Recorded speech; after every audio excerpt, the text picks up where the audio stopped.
sifunda incwadi ka-Exodus chapter 3. Ribo Sambri Sandahai.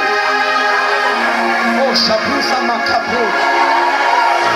Isomaya Taliprosa.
Genesis chapter number 3, verse number 1.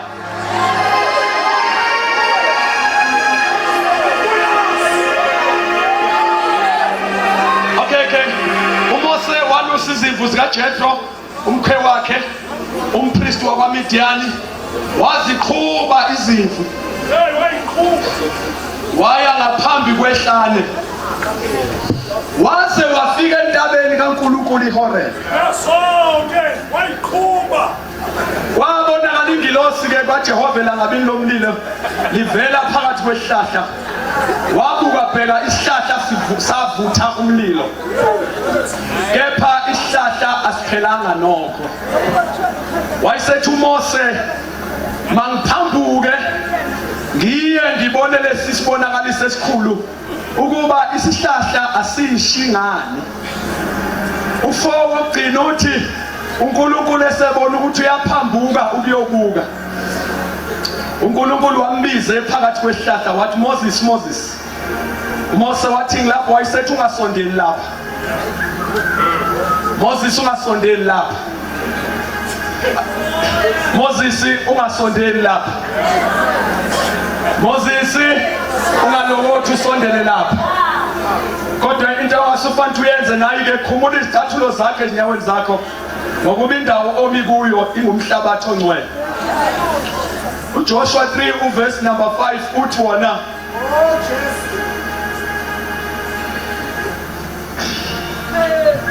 ngisho 3 verse 5 uthi wona ke uJoshua wathi kubantu zingweliseni ngokuba kusasa uJehova uyakwenza izimangaliso phakathi kwenu.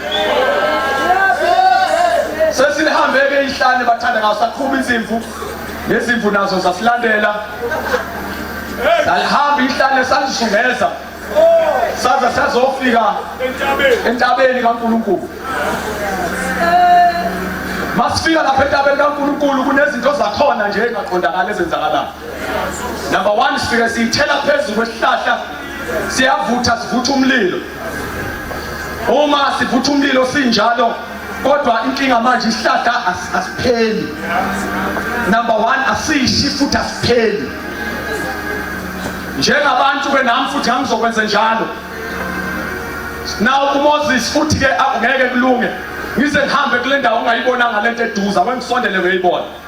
Uthi isihlahla lesasishingani ade isihlahla lesishayo asipheli ngani. Lithi iBhayibheli uma ethatha istepisi sokuya lapho lithi izwi likaNkulunkulu uNkulunkulu wayeseyambona ukuthi uMoses usondela esihlahleni esivuthayo kodwa esingaphelile. Wase kuphuma imessage eyehla uNkulunkulu. Yaqala lambiza qala ngegama ukuze angabi confused. Azacabanga ukuthi mhlambe kukhona umunye okhulunywa naye. Kwathiwa Moses wasabela wathi yebo yimi lo okhuluma naye baba. Wayesethi-ke uNkulunkulu, Moses usuhambe wasonyathela endaweni, wafika endaweni la khona okunemgomo nembandela mawuzosondela khona. Le ndawo ohamba kuyona ayifani naleyo ojwayele kade lokuhamba kuyo. This is a different place. La umusunyathela la kune instruction. Sekuthiwa-ke Moses ayikho problem yokuthi ungasondela. Vele inhloso yokuba ngilethele sisibonakaliso bengisilethele ukuthi wena ubone futhi usondele khona. Kodwa kunama terms and conditions. Mawuzosondela la Moses ngicela ungenzele into eyi-1. Khumula icathulo esenyaweni zakho. Yo, isizathu esizingenze njalo Moses akudlali ngawo. Ngithi sikhumuliso ukuthi umhlabatho unyathela manje. Hayi. Ungcwele. Jesus. Moses, in other words, ufinyelela kwi-dimension.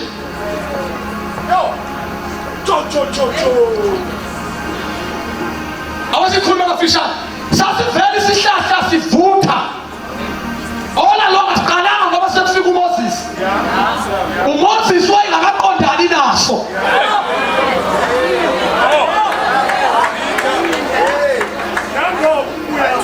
Kodwa uhambo lukaMoses wahamba wazophumela nganavutha khona. Kwasethokono wami uma usuhambe waze wafika la asafani nala kade uhamba khona.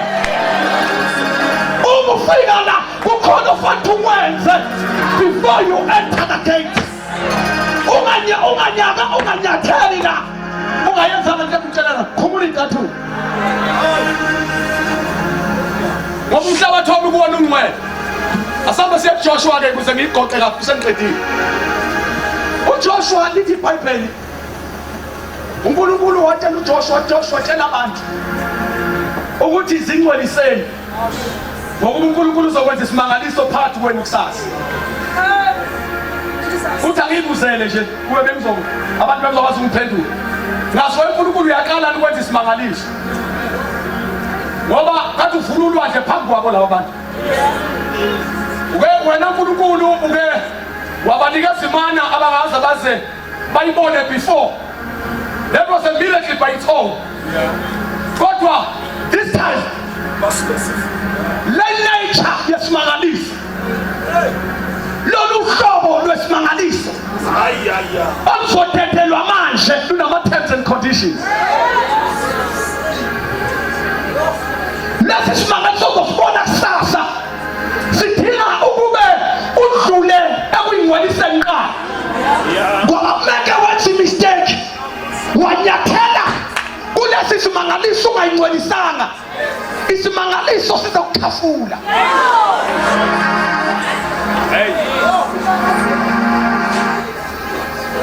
Angisho lento uMangco la ngitshele yona ke so sengiyindlalelile. Uthi uNkulunkulu ibandla lifinyelela lisondela kwinkazimulo. Lolu hlobo lwenkazimulo, this level of glory. Inkazimulo enamandla engakazibe khona before. At the same time ufuni sifake a warning sign. Bengithi ngizophatha iboard elibhala warning sign. Ukuthi we must warn the church. Ngoba the nature of this glory uma wanyathela kuyo ungayingcwelisanga ungayikhiphanga incathulo yona inkazimulo izokhafula. Singcweliseni.